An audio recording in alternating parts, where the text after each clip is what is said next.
Merci de nous accueillir chez vous. La Cour de cassation de Ouagadougou a prononcé la nullité de la décision du juge militaire et ordonné justement la réhabilitation des avocats étrangers de Djibril Bassolé, ancien ministre des Affaires étrangères, inculpé dans le cadre du coup d'État manqué de Burkina Faso.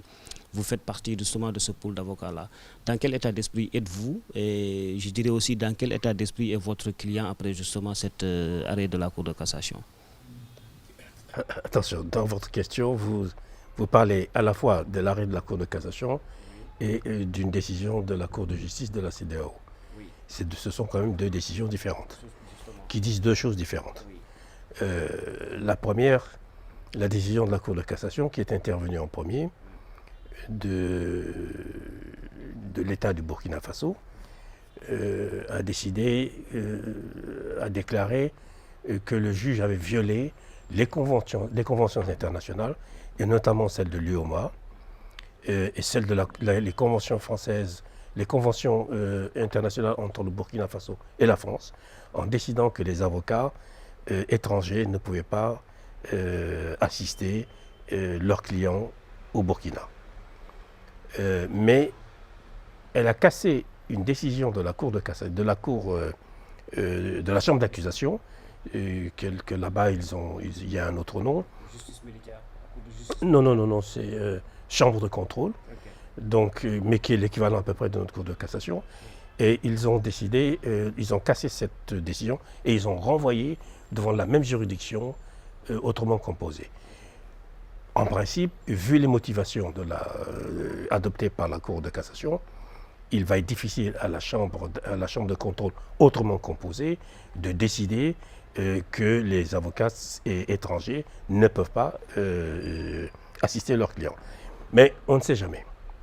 C'est pourquoi nous avions saisi, antérieurement à la décision de la Cour de cassation, nous avions saisi la Cour de justice de la CEDEAO pour que celle-ci dise que l'État du Burkina a violé les conventions internationales, le droit de nos clients à choisir eux-mêmes leurs avocats, et la Cour de justice de la CEDEAO a décidé, vient de rendre un jugement disant que les droits de M. Bassolé et d'autres d'ailleurs ont été violés. Il s'agit en fait de la justice militaire du Burkina Faso qui disait que les avocats étrangers ne sont pas admis justement. Est-ce que ce n'est pas cette exception de justice militaire qui sous-tendait un peu ce refus que vous justement assistez à votre client Djibril Bassolé? Non, on ne sait pas quelles ont été les motivations du juge. Ils ont argué l'article 31 du Code de la justice militaire. Mais d'abord, les juges nous ont laissé consulter le dossier. L'ensemble du dossier. Nous avons eu accès au privé de l'enquête dite préliminaire, mais en fait qui était sur commission rogatoire, donc qui était une commission, un acte d'instruction. Nous avons pu consulter les PV d'interrogatoire de première comparution, et c'est après un incident créé par un avocat français que les juges d'instruction, ils étaient 3 à l'époque, les juges d'instruction ont décidé de nous écarter, nous, l'ensemble des avocats étrangers, nous écarter du dossier. Alors les avocats français, il faut quand même que j'en dise un mot, et ce sont d'excellents confrères pour la plupart, mais il y a un lot d'avocats qui se promènent en Afrique pour se préoccuper des dossiers importants africains. Bon, ils ne savent pas se comporter. Et nous avions échangé, cet avocat et moi-même, pour la conduite à suivre. Dès qu'il est rentré à Paris, il a pris une autre direction qui a provoqué un incident avec les juges d'instruction.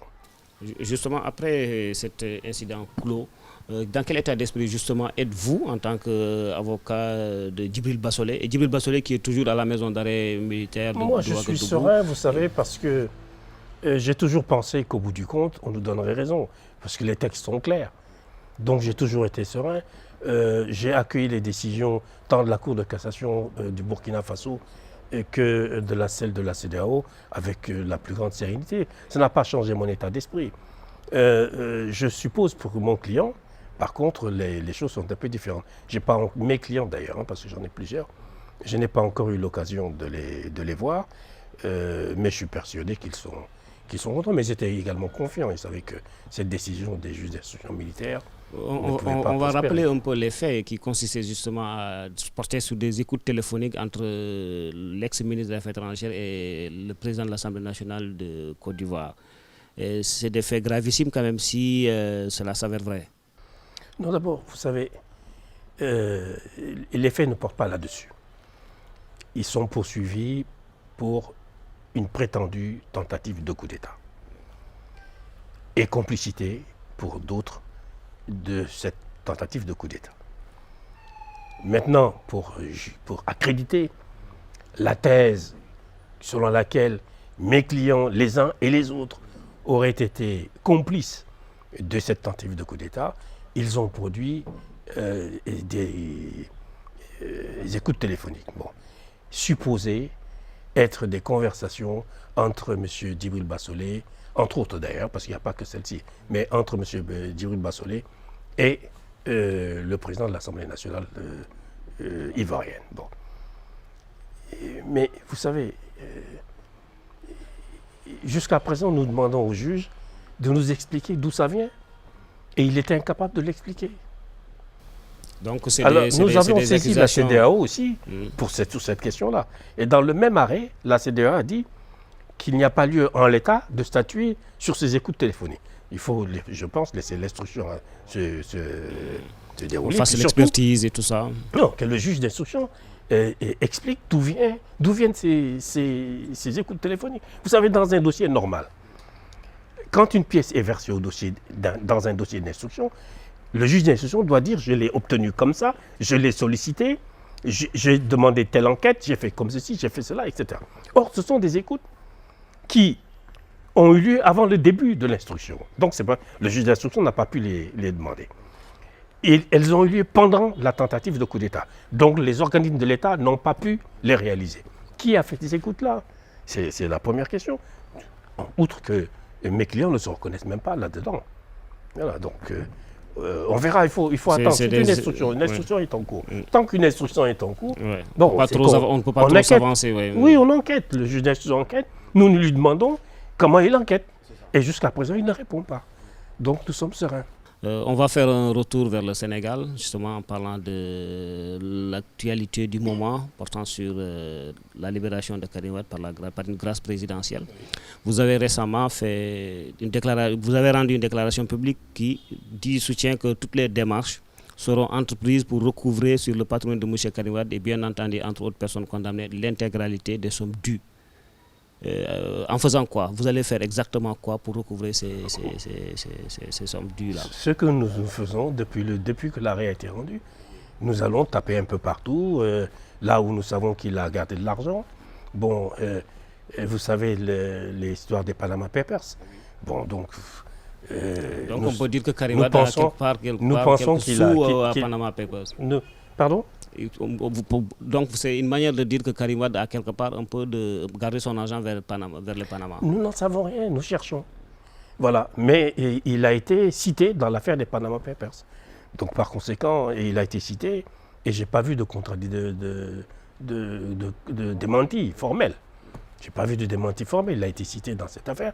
Donc nous supposons qu'il y a de l'argent un peu partout, c'est ce que nous cherchons. Oui. À l'état actuel des choses, on peut dire que Karim Wade, on a recouvré... Est-ce que je peux vous dire quand même que c'est en application du décret de grâce? Oui, bien sûr. Puisque le décret de grâce ne parle c'est pour ça que je n'aime pas trop insister sur ça, parce qu'il est clair que mais je voulais que ce soit bien clair. Oui, voilà. Oui, c'est la grâce. Vous pouvez continuer votre explication. Non, ça y est, je vous ai dit, c'est la grâce qui concerne exclusivement la peine de prison n'empêche pas l'exécution de la décision dans d'autres domaines. Et notamment, il doit de l'argent. Il faut qu'il paye. S'il ne paye pas, l'une des conséquences prévues par la loi, c'est que on peut exercer la contrainte par corps. Bon, c'est une manière de le faire retourner en prison. La contrainte par corps, oui, c'est une manière de l'obliger à payer. La contrainte par corps, c'est l'obliger à payer. C'est une manière de l'obliger à payer. Oui. Et s'il ne paye pas, d'en supporter les conséquences prévues par la loi. Oui. Mais au cas où il refuserait de payer, il pourrait retourner en prison. Voilà, au cas où que l'État, au cas où l'État pas dans ses fonds, à rentrer dans ses fonds. Mais ça, c'est une hypothèse, c'est une hypothèse assez illusoire, quoi. Ah, je ne peux pas dire qu'elle est illusoire, pas du tout, au contraire. Mais je veux dire, c'est une hypothèse avec tout ce qui se dit, avec tout ce qui se dit autour de sa libération, quand même. Moi, je ne sais pas ce qui s'est dit autour de sa libération. Je sais que c'est une hypothèse, mais bon, je dis qu'elle est lointaine, parce que entre-temps, d'abord, nous devons exécuter sur ce que nous pouvons exécuter. Nous essayons d'exécuter à Paris, nous essayons d'exécuter à Monaco, et ainsi de suite. À l'état actuel des choses, est-ce qu'on peut dire qu'on a recouvré tant sur les biens de Karim Wade? Ah oui, bien sûr, mais je n'ai pas le montant. Je n'ai pas le montant Une exact. idée un peu de ce montant. Non, je n'ai pas le montant, mais les sommes sont assez importantes quand même. Oui, des cinquantaines de milliards, un peu plus. Franchement, je ne peux pas vous dire. Je n'ai pas fait encore le bilan.